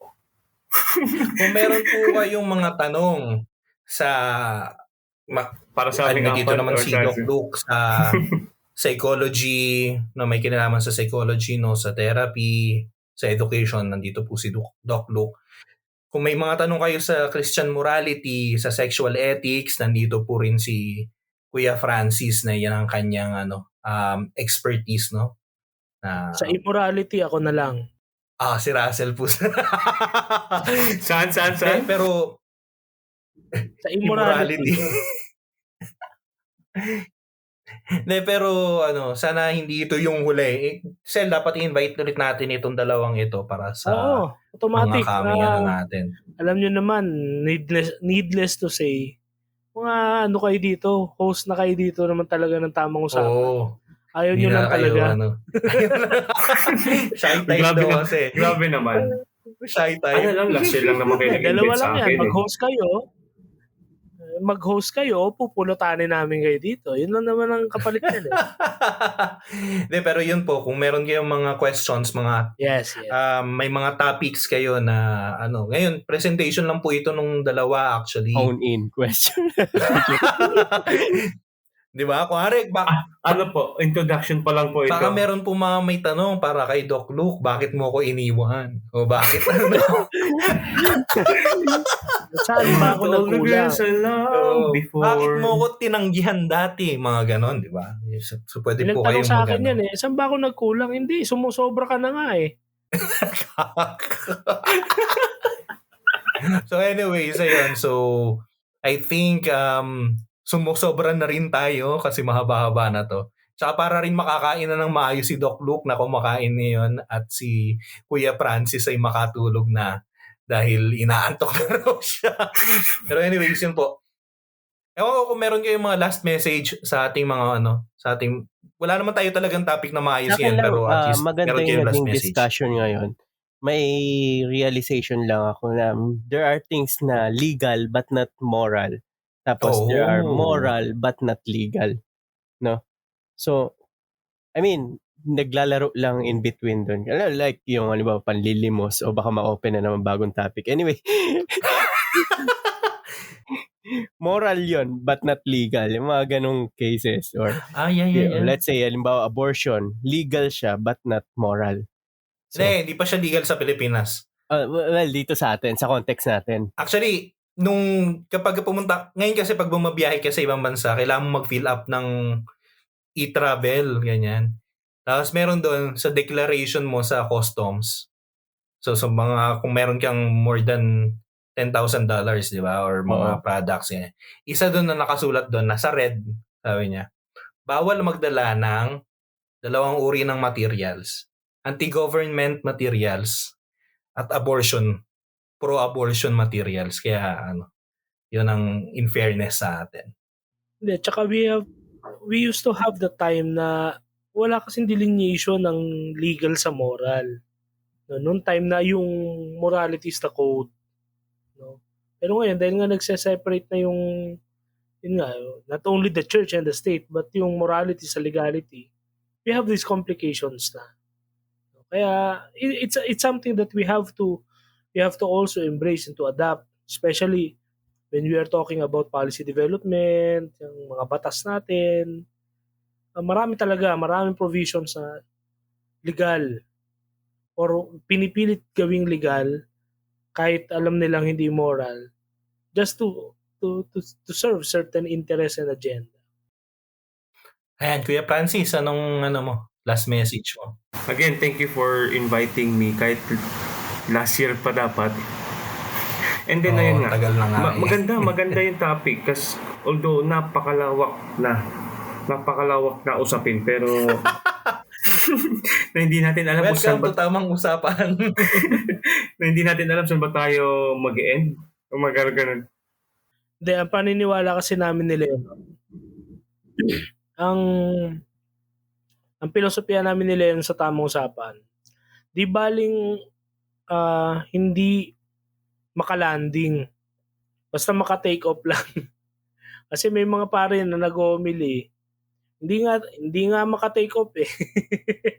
Grabe, lalim naman ang pinanghuhugutan ni Kuya Raso. At least paikot-ikot tayo sa kung saan lang makaabot kahit hindi tayo makalanding. Pero so far naman marami naman tayo napulot. Siguro naman may mga napulot na aral doon. Come to think of it, yung CSE, naging silver lining siya. Silver lining. Ayan. Or, diba? Kasi dahil dito, biglang naging open yung topic, nagkaroon ng awareness. And dahil din dito, sa ngayon, sinuspend ang lahat ng may kinalaman sa sex education sa DepEd. Exactly. Kaya nga wala talagang 100% na evil eh. Kasi even things like this, yun eh, patunay na may Diyos naman talaga. He makes he intervenes when it's time to. So, ayun, di ba? Tama ka doon, ako I agree. Mas naging tayo ngayon, hindi pinag-usapan natin, hindi natumbok natin. Yeah.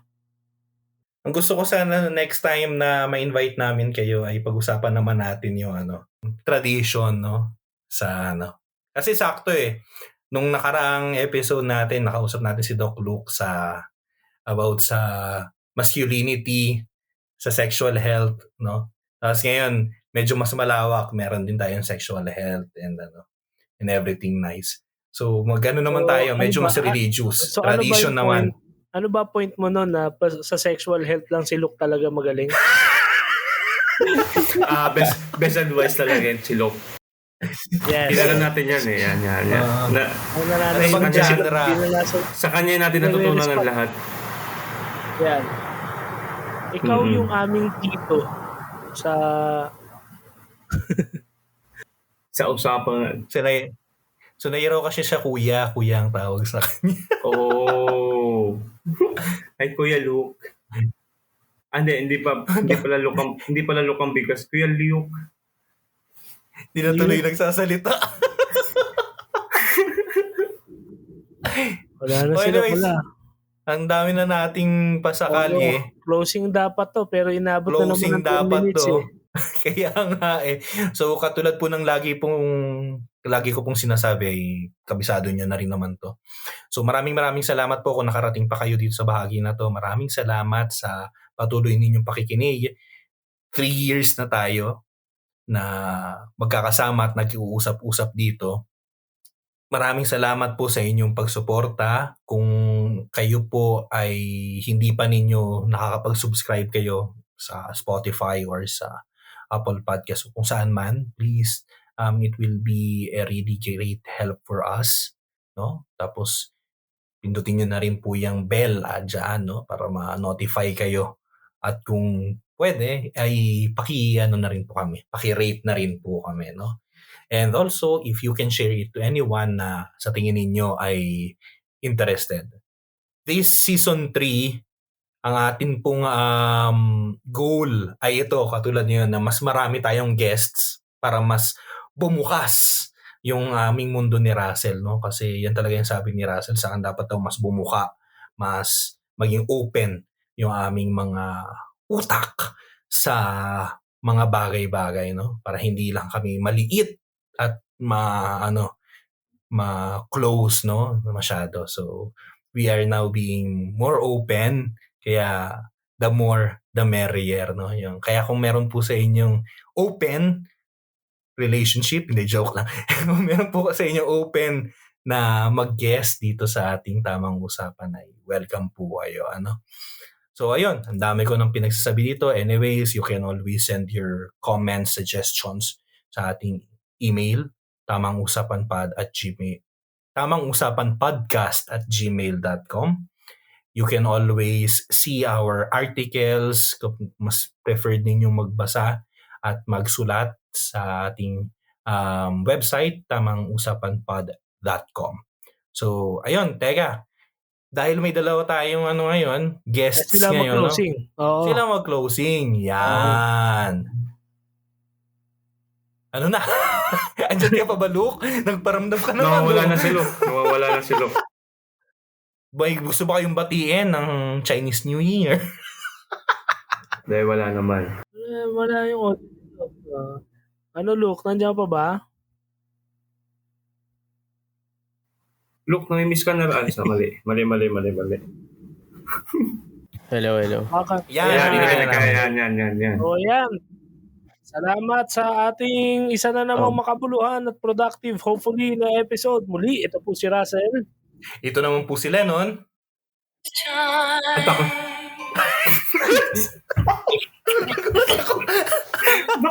Ito ang tamang usapan. Teka, magsabi mo na ang pangalan nyo. Sabihin nyo muna mga pangalan nyo. Halatang hindi kayo nakikinig ng...